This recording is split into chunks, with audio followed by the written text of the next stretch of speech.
Good morning, everyone. I'm Steve Ankerstar, and welcome to the Ankerstar Wealth Morning Show. Today, we're going to talk about three topics. We're going to talk about Walmart's earnings that were released about an hour and a half ago and how that's going to affect the overall retail space. Secondly, we're going to talk about how gold has been an abysmal inflation protection hedge like it's supposed to be, and we'll talk about why. And then lastly, we'll talk about the Roth conversion and why now is, if you're considering a Roth conversion, why now is a good time to actually do that. But before we begin, as a reminder, it's a financial education presentation and should not be construed as personal financial advice. Full disclaimer information is available at ankerstarwealth.com. All right, let's take a look at CNBC. Market's about to open here. Futures have been in the red all morning, basically off of Walmart's earnings. Let's get to the right page here. Here we go. They cut their forecasts, they missed earnings, and they talked about the consumer, being hit by inflation. But they also said there's kind of two categories, right? There's the higher end consumer of their demographic, not, super high end, but of their demographic, the top 60% has really not been affected. They're still spending at the same rates that they normally see for their quarter over quarter earnings and revenue. However, what they're seeing is the bottom 40% have been adversely affected, even more by inflation, are actually cutting their spending. So when you think of, so that relates overall to a miss. And then of course, they're cutting their forecast based on that continuing or projected to continue until, of course, inflation is back under control.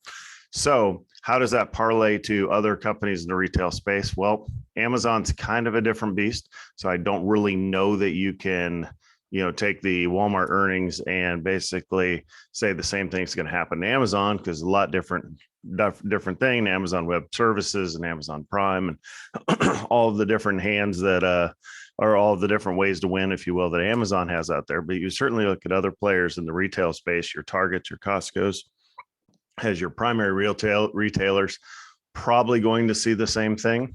So consider lightening up on those, or if you're going to hold them, just realize you're going to have to hold through maybe a bigger sell-off there. And then the discount retailers, two ways to think. You could think about it. You could say that the, discount retailers might benefit because people can't afford to shop at Walmart. So therefore they're off at Five Below and Dollar General, Dollar Tree, that sort of thing. Or if that consumer is just not spending at all, then that's the primary demographic for a lot of the discounters out there. So they could be really affected. So overall, that I'm not big for investing in the retail space outside of Amazon. I do have some folks that have Costco and Target, and those are fine. Just realize that you're going to have to hold them through a dip there. So really, your big earnings week kicking off with Walmart not really setting a great tone. So that's why we're probably going to be in the red for the market today. Okay. Secondly, let's take a look at gold. Now, when you look at portfolio management in an inflationary environment, you know that, okay, the market's going to sell off probably. You need to have a balanced portfolio with hedges in place. And one of those hedges has traditionally been gold. So we're looking at let's go year to date chart here. So when did inflation start to rear up? Earlier in the year? So you can see the big spike there as it went from, this is the GLD, the chart that you're looking at here. The spider gold shares, where you don't hold the gold, you hold the ownership of the gold. But, the GLD went up and spiked all the way up to 190 there, and has sold off hard down below 160, right? So this is your hedge for, the exact situation. You have a diversified portfolio is so something's always going up, right? If stocks are going down, bonds and gold should be going up. That has not happened. This is an everything goes down type of market.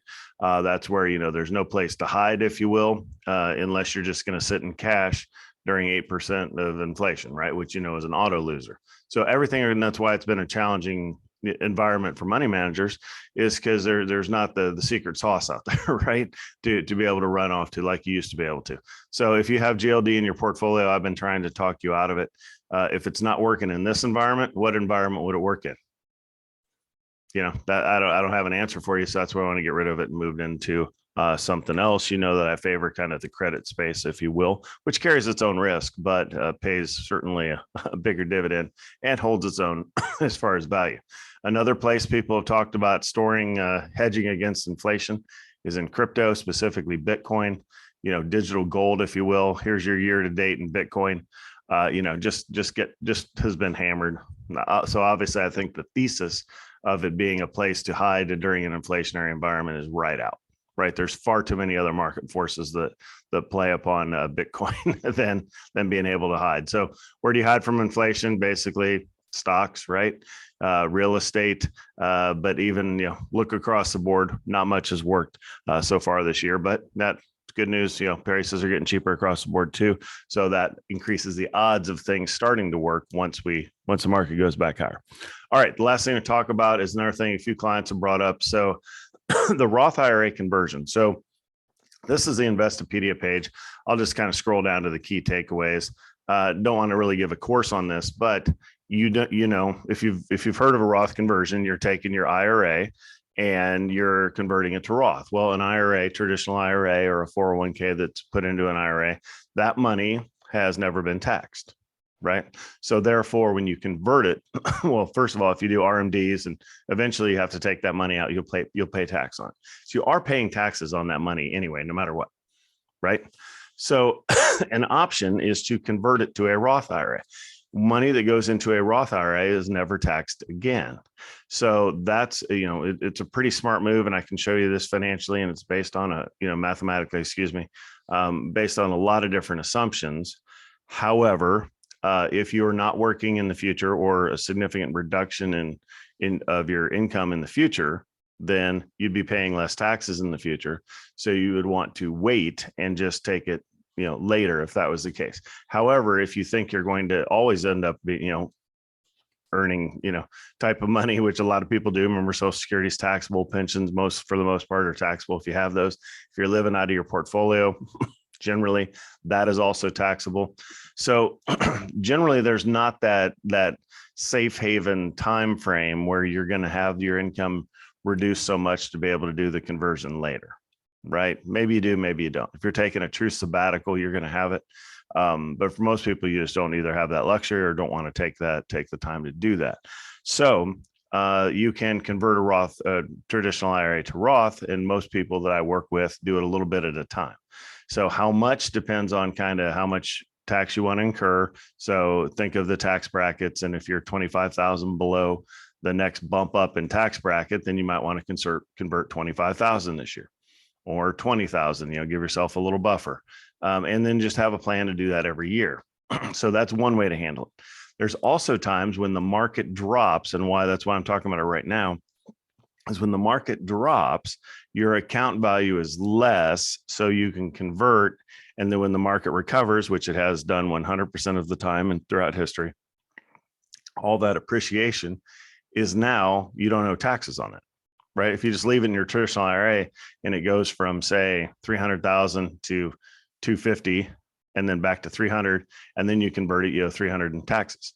If it goes down to 250 and you convert it then in its entirety, probably don't want to do it in entire, but for the math, you can convert it to 250, you owe taxes on the 250, and then when it bounces up to 300, you basically got 50K for free, right? So the times to do Roth conversions is during the look away period or the just grin and bear it kind of period like we're in now, right?